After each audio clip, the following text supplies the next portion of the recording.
আসসালামু আলাইকুম গাইস, সবাই ভালো আছেন আশা করি। আমিও ভালো আছি। আজকে প্রতিদিনের ন্যায় আজও আসলাম খামারে, এসে পাখিগুলি একটু দেখাশোনা করলাম যে কোনটার কোন অবস্থা আছে। দেখলাম মোটামুটি ইনশাল্লাহ সবই ভালো আছে, কিন্তু একটা দুঃখজনক বিষয়, একটি বাচ্চা আজকে মারা গেছে। হয়তোবা প্যারেন্টস গুলো মেরে ফেলেছে। এখানে ঠোকরানো দাগ আছে, কিচ্ছু করার নেই, এরকম হয়েই যায় মাঝে মধ্যে। কারণ পাখিরা মারামারি করে অনেক সময়। এই যে এই পাখিগুলো দেখছেন আপনারা, এই পাখিগুলো মানে একসাথে 3-4 জোড়া রাখার পর তখন এরা অনেক ঝামেলা করে। যেমন কি করে, ওই দেখা যায় একটা আরেকটার বাচ্চাকে দেখতে পারে না, তখন এরা মেরে ফেলে, মেরে ওদেরকে মাথাগুলি খেয়ে ফেলে। এরকম এই বাজিগারের স্বভাব মূলত পাখিগুলো। লাভবার্ডের ক্ষেত্রে এরকম হয় না, খুবই কম। লাভবার্ডের ক্ষেত্রে মারামারি করে না, কিন্তু বাজিগারগুলি বেশিরভাগ মারামারি করে। আর এই বাজিগারগুলি আপনার খুবই টেক কেয়ার করতে হয়। আর অনেক দেখার পরেও তারপরে অনেক সময় হয়ে যায়, কিচ্ছু করার থাকে না। আজকে একটা মারা গেল, কিচ্ছু করার নেই। সকালবেলা ভালো দেখে গেছি, কারণ বিকালে এসে দেখি নাই, মেরে ফেলেছে।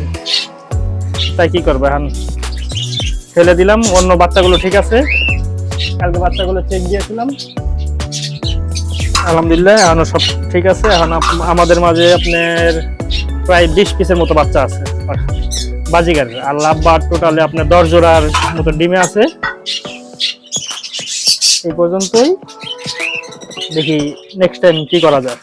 দেখেন পাখিগুলো খাবার দেওয়ার মাত্রই কিভাবে ওরা নামছে, নেমে খাওয়া শুরু করছে। কারণ সকালবেলা শর্ট ফুড দেওয়ার পরে বিকালে আর কোনো দুপুরের মধ্যে খাবার দেওয়া হয়নি। এই বিকালে আমরা শর্ট ফুড সিড মিক্স দিয়ে থাকি। সিড মিক্স গুলো দিলে দেখেন সাথে সাথে কিভাবে খায়। কারণ প্রত্যেকটা খোপে আমরা বাজিগার 3 জোড়া করে রেখেছি। এটা মোটামুটি অনেকটাই বড়, আপনার 30 ইঞ্চি মতো।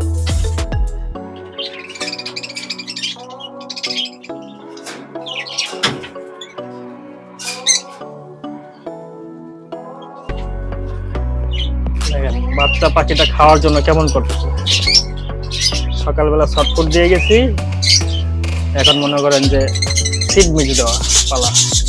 সিড মিক্স দেওয়ার পর বাবা পাখিটাকে খেয়ে বাচ্চাকে খাইয়ে দিচ্ছে। আর বাচ্চাটি এতই ক্ষুধার্ত যে কখন খাবে সে চিন্তায় আছে খাওয়ার জন্য। বাচ্চাটা প্রচুর ক্ষুধা।